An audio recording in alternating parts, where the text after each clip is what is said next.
Good evening all guys. आज फिर हम आपके सामने बहुत इंटरेस्टिंग वीडियो लेके पेश हुआ हूँ। आशा करता हूँ कि आपको मेरी वीडियो पसंद आएगी और वीडियो पसंद आने पर आप लाइक शेयर सब्सक्राइब करें।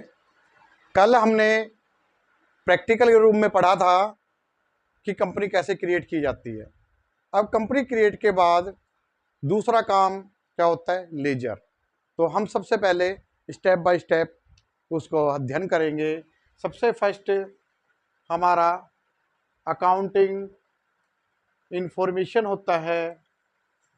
इसके अंदर नंबर 1 आपका ग्रुप,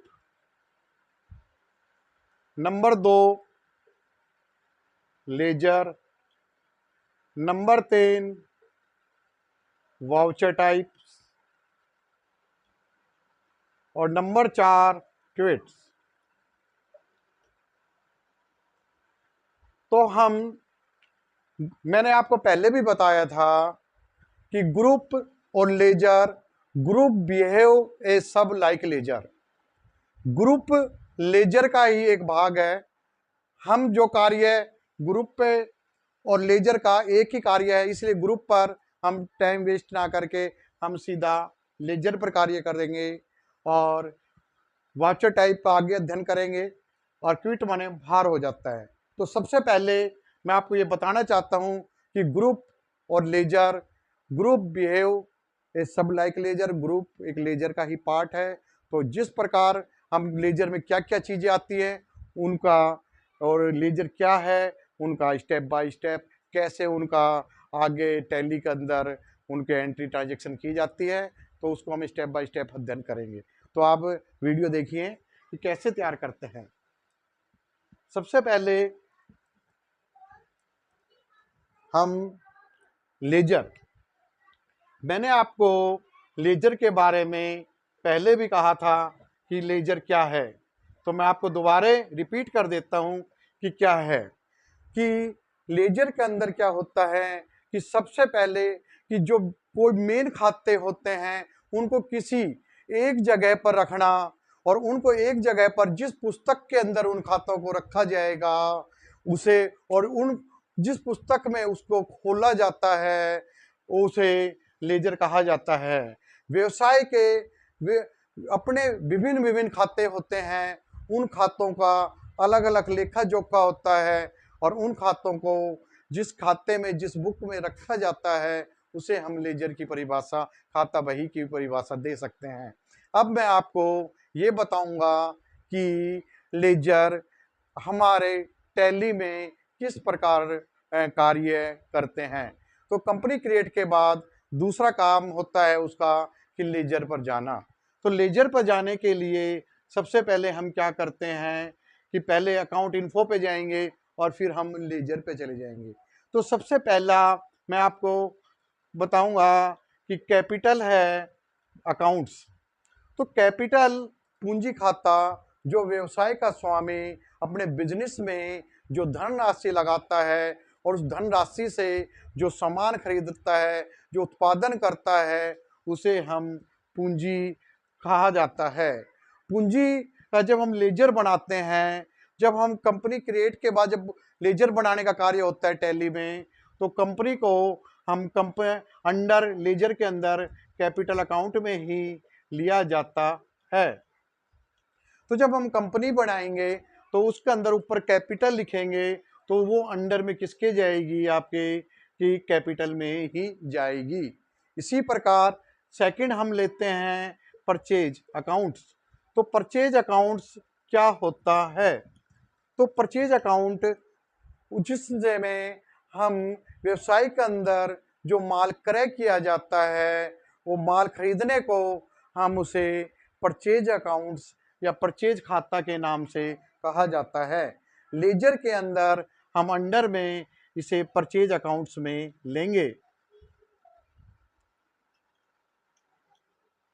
इसी प्रकार हम तीसरा नंबर हम इसके अंदर लेजर सेल्स अकाउंट्स लेंगे। तो अब हम सेल्स अकाउंट्स किसके अंडर में जाता है और किसे कहा जाता है? तो सबसे पहले आप ध्यान दीजिए कि सेल्स अकाउंट्स हमें विक्रय खाता कहा जाता है। हम व्यवसाय के अंदर जो माल बेचा जाता है उसे सेल्स खाता में लिया जाता है और ये अंडर लेजर के अंदर सेल्स अकाउंट्स में लेते हैं। ये हमारा सेल्स अकाउंट्स के ट्रांजैक्शन हो गई। अब इसी प्रकार हम चौथा, अगर कोई खर्चा है जैसे कि रेंट, तो रेंट अकाउंट्स हम खर्चे भी 2 टाइप्स के होते हैं। तो रेंट अकाउंट्स अंडर में हम इसको इनडायरेक्ट एक्सपेंस में लेंगे। अब इनडायरेक्ट एक्सपेंस, अब सबसे पहले हम आपको इसी के साथ बताएंगे कि खर्चे भी 2 टाइप्स होते हैं। तो कौन कौन से खर्चे होते हैं? जो एक होता है डायरेक्ट एक्सपेंस और एक होता है इनडायरेक्ट एक्सपेंस। तो सबसे पहले हम डायरेक्ट एक्सपेंस का अध्ययन करेंगे। डायरेक्ट एक्सपेंस जिसे प्रत्यक्ष खर्चा, डायरेक्ट एक्सपेंस के अंदर हम जो तुरंत भुगतान करना पड़े उसे डायरेक्ट एक्सपेंस कहा जाता है। जैसे कि वेजिज है, अगर हम किसी मजदूर से मजदूरी करवा लेते हैं तो शाम को उसको हमें भुगतान करना पड़ेगा। ऐसे खर्चे को हम डायरेक्ट मान सकते हैं। अब इसी प्रकार सैलरी है, सैलरी खर्चा को हम इनडायरेक्ट लेते हैं क्योंकि सैलरी हमें 1 महीने के कार्य करने के बाद प्राप्त होती है, तो हम सैलरी को इनडायरेक्ट एक्सपेंस के अंतर्गत ले सकते हैं। तो इस टाइप खर्चे 2 प्रकार से होते हैं। अब हम नंबर 5 कमीशन अकाउंट्स को हम इनडायरेक्ट इनकम में लेते हैं। ये तो अंडर ये हमारा किस में आएगा? Indirect income. तो इनडायरेक्ट इनकम किस हिसाब से है कि आपको कमीशन कब मिलेगा? जब आप कोई कार्य अच्छा करते हो और या आप कोई आपका टारगेट होता है, उस टारगेट को अचीव कर लेते हो, तो उस अचीव करने पर आपका स्वामी आपको अतिरिक्त जो राशि या कमीशन के रूप में या बोनस के रूप में देगा, वो आप इनडायरेक्ट इनकम में ले सकते हैं। तो आज हम आगे आगे जैसे ये खर्चे आते रहेंगे कि कौन सा खर्चा डायरेक्ट्स है, इनडायरेक्ट्स है, परचेज रिटर्न्स में है, सेल्स रिटर्न है, जैसे जैसे आगे आएंगे हम उस प्रकार उसका अध्ययन करेंगे। अब मैं इन 5 से संबंधित आपको एक जर्नल एंट्री के रूप में बताऊंगा कि वो है उस लेजर को कैसे लेंगे, कैसे उसका टैली में वर्क होगा, उसको आप वीडियो को देखते रहें। तो सबसे पहले हम इस 5 लेजर पे डिस्कस करेंगे कि इस 5 लेजर में कैसे टैली पर वर्क होता है। तो सबसे पहले मैं ये कहूँ कि बिजनेस स्टार्टेड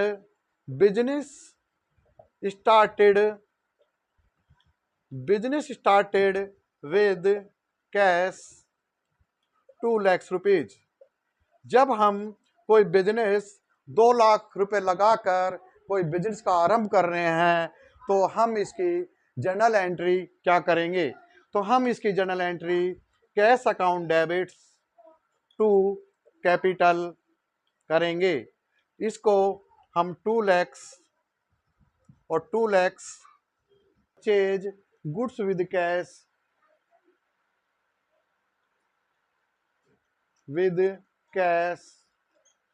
50,000। तो इसकी एंट्री, जनरल एंट्री हम क्या करेंगे? Purchase account debits to cash 50,000 रुपए। तो इसमें नरेशन लिख सकते हो आप, बीइंग परचेज विद कैश। तो इसके अंदर जब हम लेजर बनाएंगे कंपनी के अंदर, टैली के अंदर, तो कैपिटल का लेजर बनेगा कैपिटल के अंदर और परचेज का लेजर बनेगा परचेज के अंदर। टैली के अंदर कैश और बैंक ऑलरेडी बने होते हैं। आप इसी प्रकार हम तीसरा लेके चलते हैं इसमें कि तीसरा लेके चलेंगे हम इसमें कि हम सेल्स के बारे में, फिर चलेंगे हम रेंट के बारे में, और फिर उसके बाद चलेंगे हम कमीशन के बारे में। तो सबसे पहले हम थर्ड पॉइंट में लेके चलते हैं कि सोल्ड्स गुड्स विद कैश 80,000। तो अब इसकी ट्रांजेक्शन हम क्या करेंगे कि cash account debits to sales. तो हमने 80,000 की सेल्स की, तो इसके अंदर जब लेजर क्रिएट करेंगे सेल्स का, सेल में जाएगा, तो हम इसे लिख सकते हैं being sold goods with cash. तो इसमें लेजर हमारा किस चीज़ का बनेगा? लेजर का। नंबर 4 चलते हैं। इसमें हमने कोई दुकान या ऑफिस किराए पे ले रखा, रेंट पेड हमने ले रखा 3,000। तो हम इसकी ट्रांजेक्शन लिख सकते हैं rent account debits to cash. तो इसमें 3,000, तो आप लिख सकते हो इसके अंदर being rent paid with cash. तो इसके अंदर आप सेल्स का सेल्स में जाएगा और रेंट का इनडायरेक्ट में जाएगा। जैसा कि मैंने आपको बताया कि ये रेंट कौन सा खर्चा हो गया? Indirect expense. इनडायरेक्ट एक्सपेंस क्यों? तो किराया कब? जब आपका 1 महीना पूरा कंप्लीट हो जाएगा, उसके पश्चात देना होता है, तो आप उसको इनडायरेक्ट खर्चे में ले सकते हैं। इसी प्रकार हम नंबर 5 चलते हैं, कमीशन। आपको कमीशन रिसीव्ड हुआ है और आप कमीशन को कहाँ लेके चलेंगे? तो आपको कमीशन 2,000 रुपये प्राप्त हुआ, तो हम बोल सकते हैं कमीशन रिसीव्ड्स 2,000। तो आप इसकी ट्रांजेक्शन क्या करेंगे? Cash account debits to commission.